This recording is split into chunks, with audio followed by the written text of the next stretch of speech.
We bring you the newest and most talked about movies that are coming to theater this week. It is weekly premiere. How are you doing today? Hi. Hello, everyone. I could be doing a little better, I think. Are you hungover? A little bit. Little bit? But not so much. You look good, though. Thank you. You too. No. You were there with me yesterday. Yeah. Actually, we met last night at the funeral of Lee Chun-yeon, the producer I was talking about yesterday.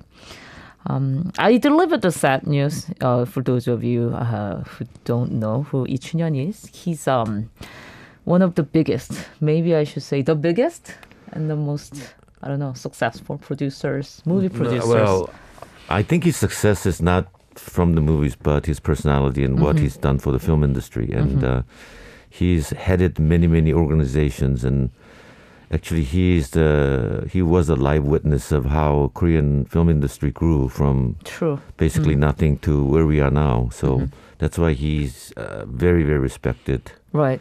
And I think still, like, many people are in denial, about his untimely Yes, away. because he passed away very, very, very suddenly because he was very, very healthy. And many people were with him that same day that he passed away. So they can't believe it. Right. And the movie you were gonna, talk about first, I think it's kind of related to Lee Chun-yeon 대표님 as well. Well, because it stars one of his best friend, An Seong Ki, Right. who is considered a people's actor in Korea. Right. So what is it? What's the movie that you want to start with? The movie deals with the title? Oh, sorry. It's in the name of the son. 아들의 이름으로. Yeah. And it's directed by? You forgot the name of the director? I forgot his name though. But why don't you start with the story? Then I'll look up the name of the director. I actually saw him yesterday too. He was there also, the director. Actually, you know what? I wanted to ask you about the movie yesterday when we met. But then, the director was sitting right in front of us, like right there. So I couldn't ask. I mean, but I you think told me it's good, right? It would have been fine, yeah. So, anyways, the movie is about the director's name is Jeong Gook, and it's one of the BTS names, Jeong Gook. How can I forget? Anyways, the movie is about the victims of 1980 Kwang Ju Democratic Movement. Movement. And usually the victims are the people who were actual victims, who were dead or hurt, or the families of victims. But this time, it deals with the oppressor, the people who are suffering also because they've done things to the people. And they want to repent somehow. And that's what the movie's about. And An Seong Ki plays one of the old soldiers at the time. Oh, that I didn't know. Yeah. Which is actually a twist of the movie, but I hope just it's not gave it up? Yeah, well, no, but I mean, it's not the actual twist, so I'm able to say that. But so tell us more about An Seong Ki. He's like, giant actor in Korean cinema. Right, because he's very, very well respected, and also he's been around for a long time because he started as a child actor. Right. So his career stems from 50s to now, almost. I looked it up because, everyone knows An Seong Ki, but, just for accuracy. I think he started his career with Kim Ki-young's Hanyo, which came out in 1960. And then ever since then, he made movies every year. Right. Like until now. Right. That's just incredible. How many movies. So he was a child actor back then. Oh, right. So it's incredible. He's getting a lot of projects still now, And at his age. And I was telling him last night, actually, I was with him yesterday, and I actually talked about this movie yesterday. And coming almost live from the actor's mouth to our listeners. I told him that I've known as long as I've known him, which is about 40 years. I think his acting, I can't dare say that his acting is getting better, but I just told him that I'd like you as an older person in a movie than before. Especially, actually, this one that he just played, In the Name of the Sun, and also the one right before called The Paper Flower. 종이꽃. Right. He won the award from Venice? Yes. No, Somewhere? not Venice. I think it was in Dallas or Houston. Yeah, Houston. Okay. So I really like his down-to-earth acting as an old man these days. So I told him that. And What did he say? no, he's a very, very nice guy. So he just smiled, and then I said, one thing I wish, that this new movie had more was there's a little action part where he actually kicks this little thug's butt, right? And nobody expects him to be such He did it himself? Yeah. Well, that was the thing. I told him that maybe that action should have been more flamboyant or should be more like other action films, It was quite simple, but I mean, it did what it's supposed to do, but because I'm his friend, I wish there was a little bit more that could actually more glorify him. I mean, they could have used like stunt or something. Yeah. But he just said then he didn't want it? It wouldn't be too realistic because he actually plays an old man, and how can an old man do such a flamboyant action? So did you ever work with him? No, but he's been a family friend, and also we were involved in a lot of the movements together back when we did the Screen Quota movement. And also right now we're in the same foundation, Which is? Jeong Gook right, yeah. Culture and Art Foundation, and he's the chairman, and I'm on the director. So we see each other quite often. How did you meet him for the first time? Do you remember the moment? Because my uncle had a movie company which actually had Bae Chang-ho, director Bae Chang-ho's first movie, and he was a star, and then that's when I met him. Right. So, I mean, you already said it like closely, but what do you think his best film ever? If you have to pick one. Actually, we talked about this once in a while. You did? And he actually likes the one he shot in L.A. 깊고 푸른 밤? Yeah, he likes that a lot. That's kind of funny because I met Bae Jong-ok the other day, when I went to Jeonju. Right. And then Bae Jong-ok somehow saw it like recently. Right. And then she was saying like how good the movie is. Yeah. I mean, it's a good movie. A lot of people still talk about it. I don't know if somebody asked me, I would say 칠수와만수. That one's a good one too, actually. Yeah. I think he's just incredible in the film. Right. Are there any other films that deal with Kwang Ju Democratic Movement? Right. So we have several more. Of course, there's a very famous taxi driver which did more than 10 million admissions. 운전사. Right. And a few other things, but 화려한 휴가. There's a May 18th. That's the English title. Right. And 꽃잎. We also, but Petal. most of them actually deals with the event itself. However, this movie is different because it actually deals with, like I said earlier, oppressor instead of the victims, where they actually have feelings. Also, they have probably guilt feelings also, but nobody came out and actually said about it. And also, there's a little bit of revenge involved also.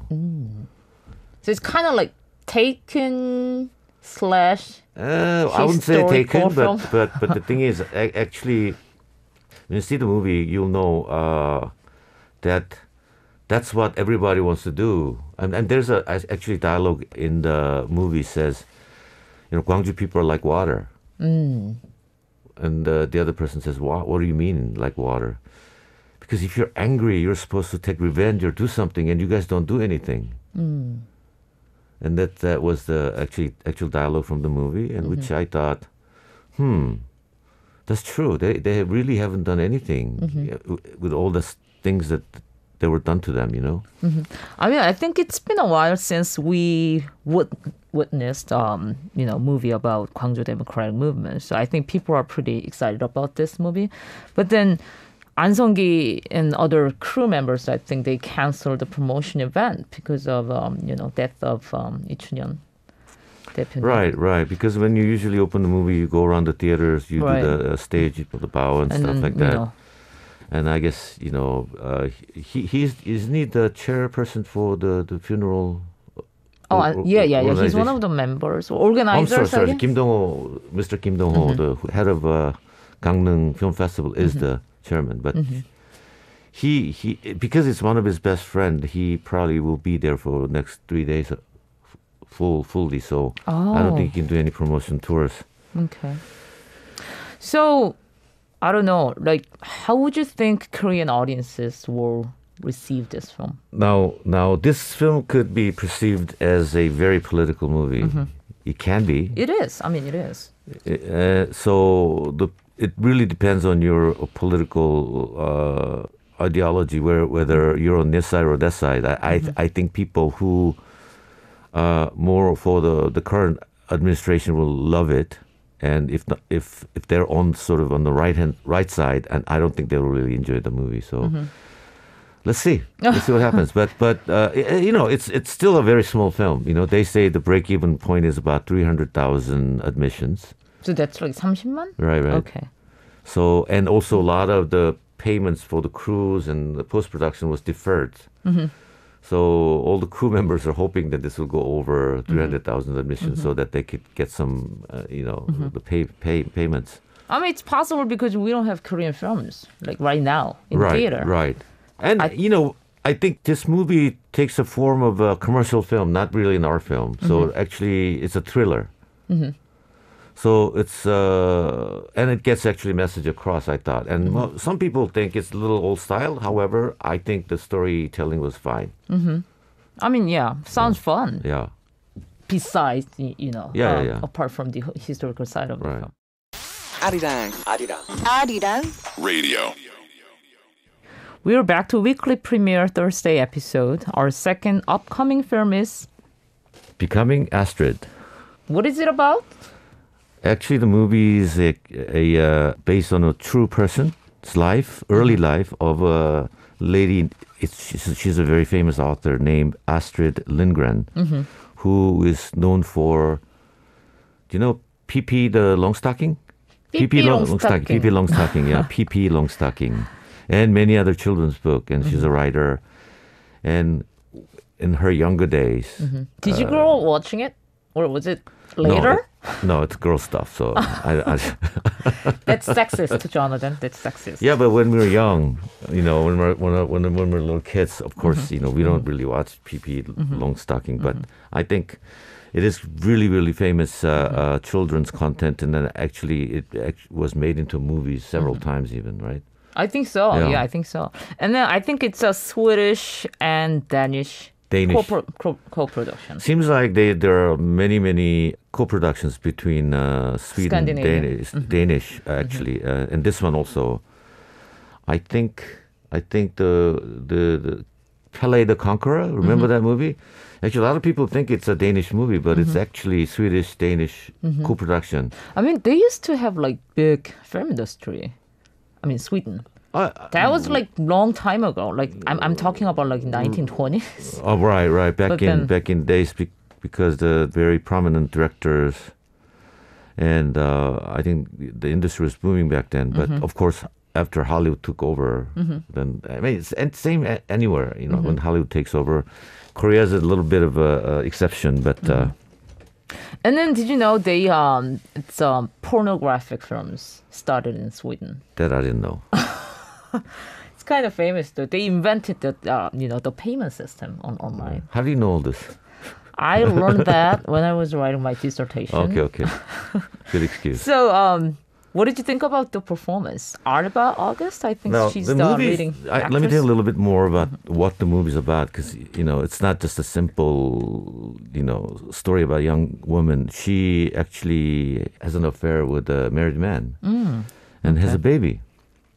And at the time, it's a very, very conservative culture and times, so that it's a story about how she struggles to keep the baby against the society and the customs. So it's not exactly about her writing career then? No, not at all actually. Okay, it's about the early life of her, how she struggled to keep her child. Because she's not married and she has a kid, and her family was living off of a church actually, basically. So her family did not want her to show that she has a baby, so they send her away to Denmark and things like that. So it was quite a moving story. And then you can see how that actually helped her become a children's book writer later on. So do you think it's gonna, people gonna love the film? I'm asking you because I have to give a Q&A session for this movie this coming weekend. So maybe whatever you say, I'll just deliver it. I'll just use it, for my own Q&A. I don't think this is really a commercial film especially for Korean audiences. I don't know about European audiences, but Korean audiences like more active stuff, more edgier stuff. So, but this is more of people who enjoys like calm and who likes to follow the characters type of movie. So, unfortunately, it's probably not do very well at the theaters. I don't know. I feel so bad for Altogang. He's like, he's a distributor of this. Yeah, movie. but I love him. But I love him.